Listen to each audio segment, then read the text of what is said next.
Los valores de libertad e independencia han sido tan frecuentes en la formación de la nación americana como en la formación de movimientos religiosos como el Adventismo. America's revolution in the late 18th century implanted this idea of being suspicious of monarchies, of emperors, of powers, of higher authorities in ecclesiastical organizations or in government. And so Americans who were attracted to Adventism were also suspicious of organizations that exercised heavy top-down control. By the time that the Adventist Review began publishing, a discussion sprang up within a few years about whether we needed even some form of church organization. Many of the review readers said absolutely not. Why were they opposed? Well, they had just come out of the Millerite movement. And in the Millerite movement, their belief in the soon coming of Jesus has caused the normal churches, the regular churches, Methodists, Baptists, Christian Connection, whoever it might be, to reject them.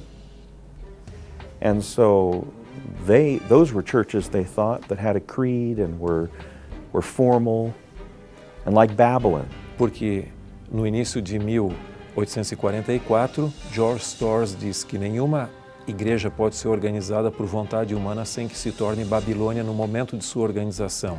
Então havia uma resistência a qualquer forma de organização e até mesmo a escolha de um nome. But James White said no. And Ellen White said, no, this is different. We're organizing with a mission. Once it became clear to our church, and our prophet Ellen White was invaluable in guiding the churches. Once it became clear that we had a global responsibility in mission, that we had to take this around the world, it also became clear to us that we must have an organization which is equally globally.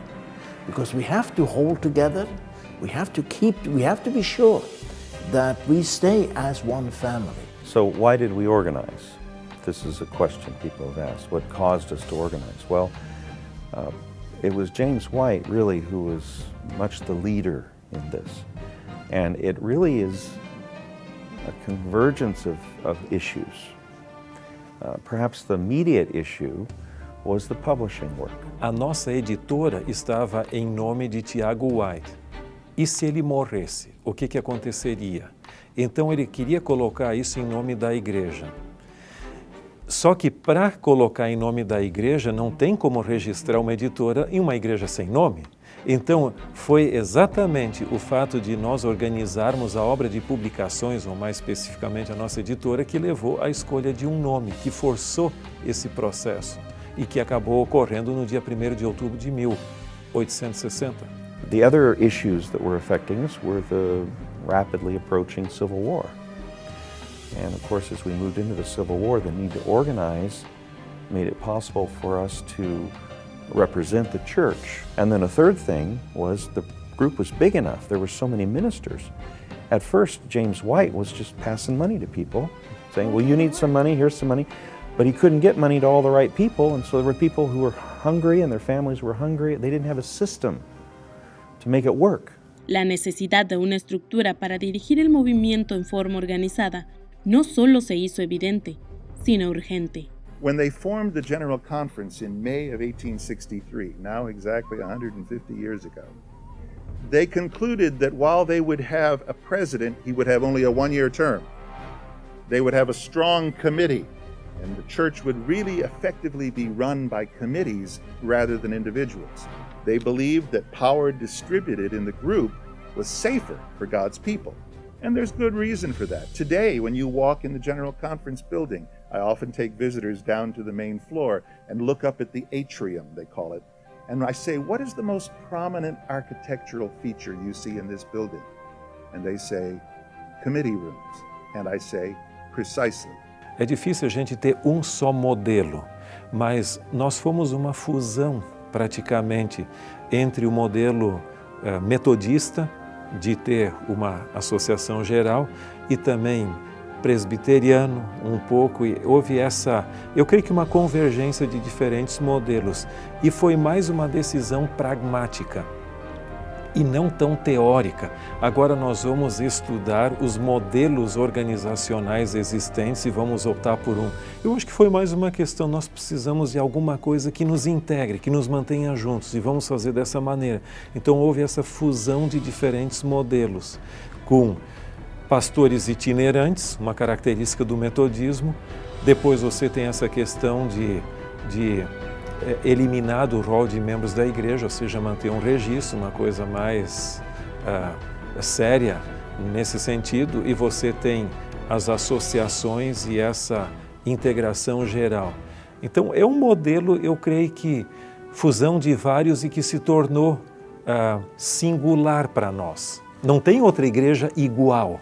Adventism is, I would say, virtually unique. There may be one or two others like it, but it is virtually unique among major world faiths for its unified structure worldwide. Most other Christian faiths have adopted very regional systems in which the church in one country or the church in one region is largely autonomous. It may have friendly relationships with the church in another country. They may federate on certain things, but they run their own life internally. Adventism said from the first that because the truth of Scripture calls for one body, that worldwide expression of the faith that grew up from Scripture needed to be connected in a unique way. And I think the Seventh-day Adventist Church's structure globally is the envy of many other churches. I mean, there are ministers of other churches, for example, our tithing system and our sharing of resources, who've said to me when I was president many times, I wish our church had a system like yours, where we share resources and where our members are much more involved financially in the life of the church. We do this globally, and that is made possible because of the fact that we have both the conviction that this is God's plan, but the fact that we are a global organization that holds together. Cada año, los delegados de la Conferencia General se reúnen en dos distintas ocasiones. Estos representan las 13 divisiones de la Iglesia a nivel global. En la mayor parte del tiempo la pasan divididos en comisiones donde se comparten opiniones y se votan asuntos de importancia que no solo afectan a sus divisiones, afectan a la Iglesia a nivel global. That is the heart of the Seventh-day Adventist understanding of governance. If you cannot persuade other people of the merits of your ideas will go nowhere in this church. If you cannot work with a committee, you will not have influence. This church is founded on the principle of us.